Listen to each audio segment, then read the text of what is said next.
대선을 앞두고 후보자들은 춘천 발전을 위한 공약을 내세우며 표심 잡기에 나서고 있습니다. 하지만 선거 때마다 등장하는 공약들이 다시 나오면서 새로운 청사진을 볼 수 없다는 지적이 나오고 있습니다. 미래차 연구 실증단지를 조성하고 있는 횡성군에 첫 실증 시설이 들어섰습니다. 화물 전기차 시제품 제작 지원 시설이 완공된 건데 횡성군에는 2030년까지 미래차 지원 생태계가 완성될 예정입니다. 홍천군이 어르신 농어촌 버스 무료 이용 사업을 진행하고 있습니다. 최근 인제 지역 노선까지 무료로 확대하면서 실효성 있는 사업이라며 호응을 얻고 있습니다. 태백시 철암동 일대에 2028년까지 태백 항림타운이 조성됩니다. 항림타운에는 임대주택과 스크린 골프 연습장 등 시니어 친환경 국민센터가 들어설 예정입니다.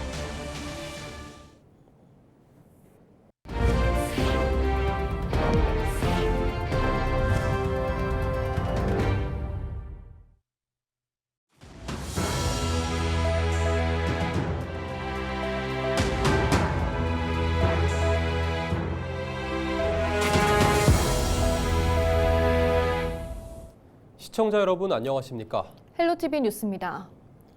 6.3 대통령 선거를 앞두고 춘천 표심을 겨냥한 대선 공약들이 잇따라 발표되고 있습니다. 하지만 선거 때마다 반복되는 공약들이 다시금 등장하면서 새로운 청사진은 좀처럼 볼 수 없다는 지적이 나오고 있습니다.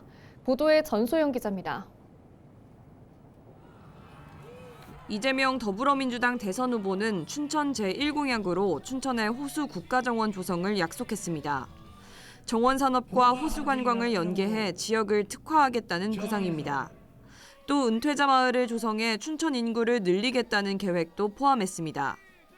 인구를 35만 춘천 도시로 만들기 위해서 기업 혁진 도시를 유치했고 그다음에 미니 신도시급으로 은퇴자 마을을 조성을 해서 인구 35만 수보도시 춘천을 만들어 나가서 수도권과 연결되는 광역교통망 확대도 주요 공약 중 하나입니다.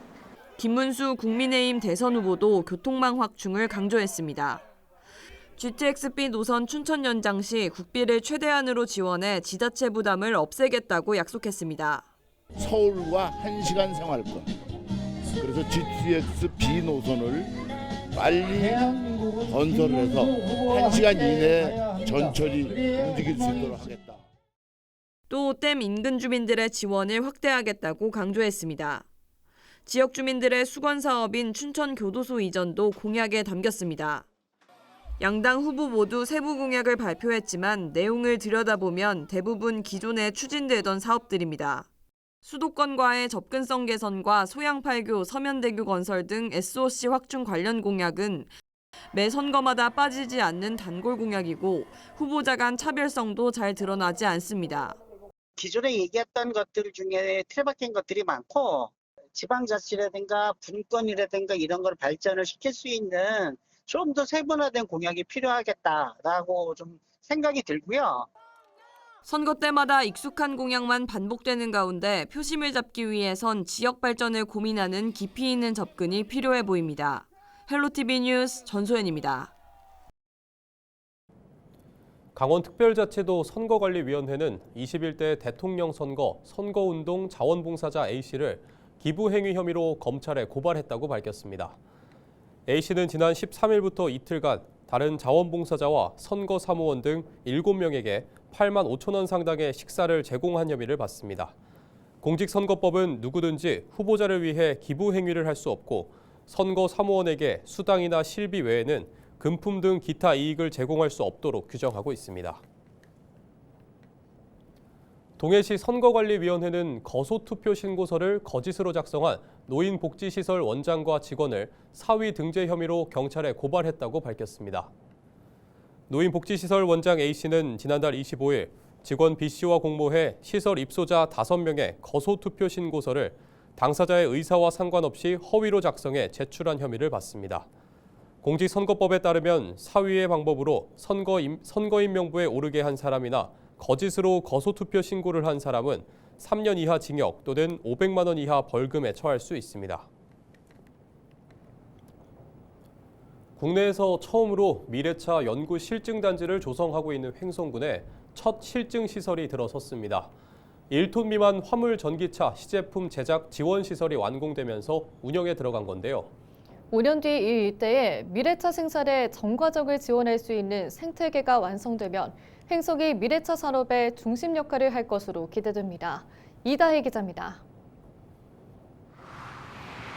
횡성군 횡성읍 묵길이 옛 탄약중대 부지였던 이곳에 중장비 여러 대가 부지를 다지고 건물을 세우는 공사에 한창입니다. 횡성군이 정부와 강원도의 지원을 받아 추진하는 국내 최초 미래차 거점 특화단지 조성 공사 현장입니다. 2030년까지 이 일대 축구장 100개가 넘는 부지에 3,500억 원이 투입됩니다. 모두 3단계 사업 가운데 현재는 1단계로 미래차 연구 실증단지가 건설 중인데 마침내 그 첫 번째 시설이 가동을 시작했습니다. 산업통상자원부가 주도한 경상용 특장차 제작지원센터, 즉 소형 전기화물차 시제품의 제작을 지원하는 시설입니다. 지상 1층 2,000여 제곱미터 규모로 특수목적의 전기차 제작과 개조, 종합검사 시험용 장비를 갖췄습니다. 전기차는 전비라고 합니다. 이게 왜 중요하냐면 환경부나 이런 데서 전비 측정에 따라 가지고 보조금을 주냐 마냐 이렇게 됐기 때문에 업체들이 굉장히 많이 필요로 하는 거고 현대나 기아나 많은 업체들이 와가지고 사용할 예정이 되겠습니다. 다음 달 자율주행차 주행시험시설도 착공을 앞두는 등 미래차 개발부터 제작, 성능 실증과 인증까지 전 과정을 한 곳에서 지원하기 위한 시설이 속속 들어설 계획입니다.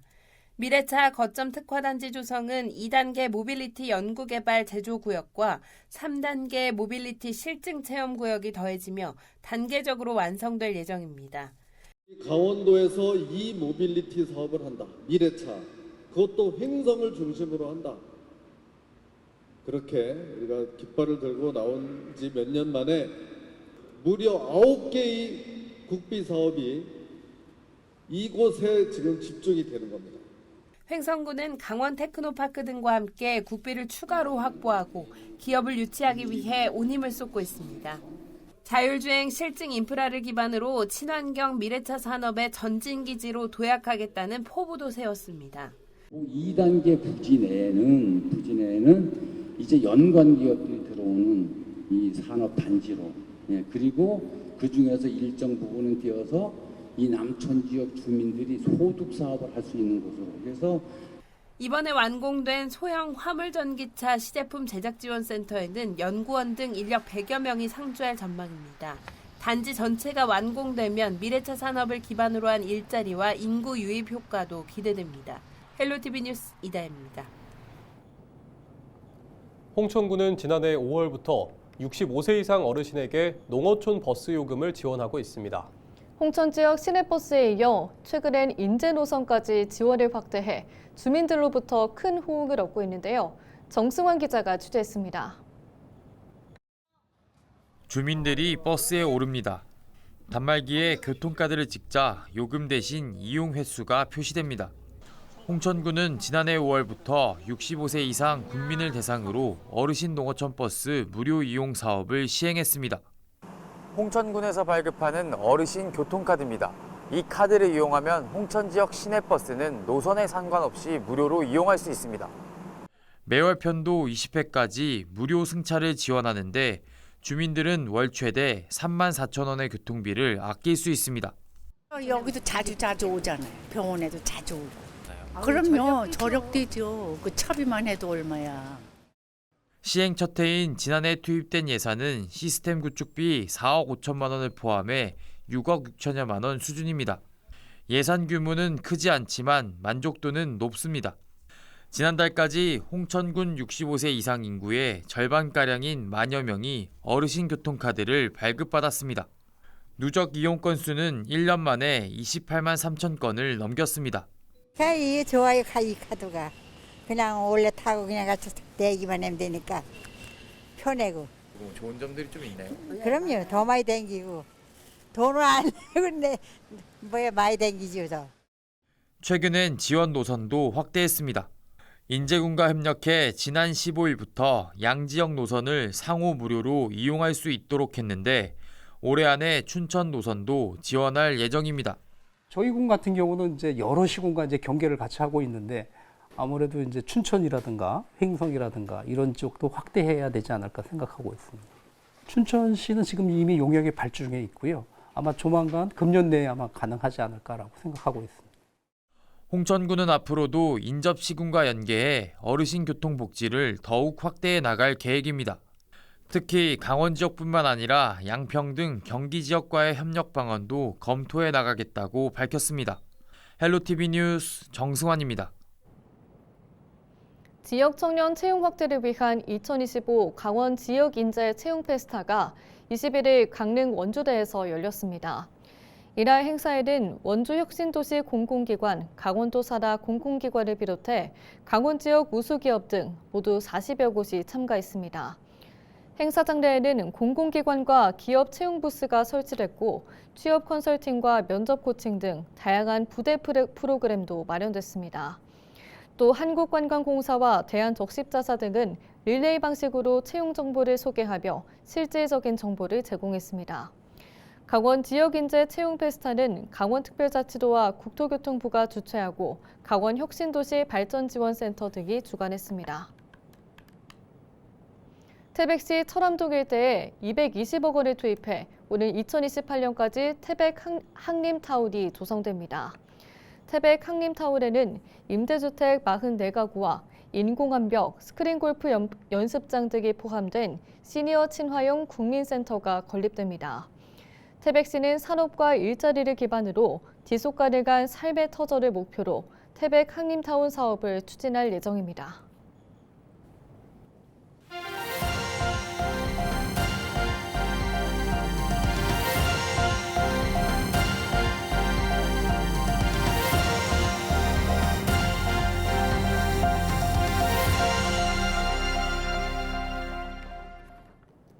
강릉시가 통합 돌봄을 위해 지역 내 의료기관과 상호 협력하기로 했습니다.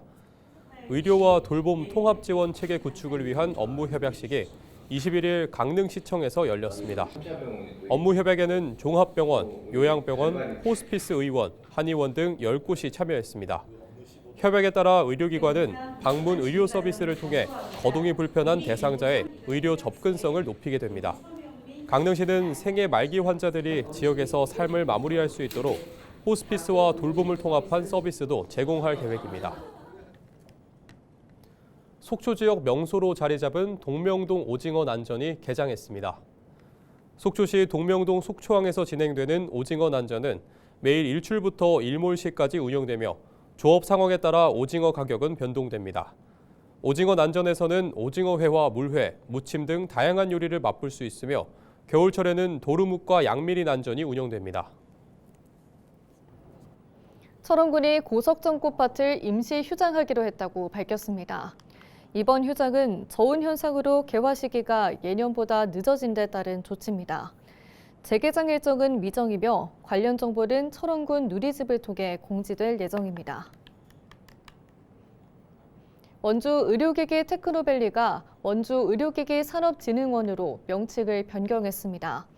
산업단지 중심의 이미지에서 벗어나 의료기기 산업전문 지원기관으로서 정체성을 강화하기 위한 조치입니다. 진흥원은 앞으로 기업 성장 단계별 맞춤형 지원을 확대하고 의료기기 산업의 혁신을 선도해 나갈 계획입니다. 강원특별자치도 농업기술원이 21일 청정 강원 우수 농가공품 기획전 성과평가회를 개최했습니다. 강원도 농업기술원은 앞서 지난달 25일부터 일주일간 AK플라자와 공동기획전을 열고 나물밥, 간편식 등 지역 농특산물 가공품을 전시 판매했습니다. 이번 평가에서는 향후 온 오프라인 연계 판매 전략과 제품 경쟁력 제고를 위한 방안이 논의됐습니다. 삼척시가 환경부 주관 2025년 전국 지자체 환경관리 실태 평가에서 전국 2위를 차지했습니다. 삼척시는 친환경 인프라 확충과 정기적인 환경 점검, 시민 참여형 환경 정책 등이 높은 평가를 받은 것으로 분석했습니다. 이상으로 뉴스를 마칩니다. 시청해주신 여러분 고맙습니다.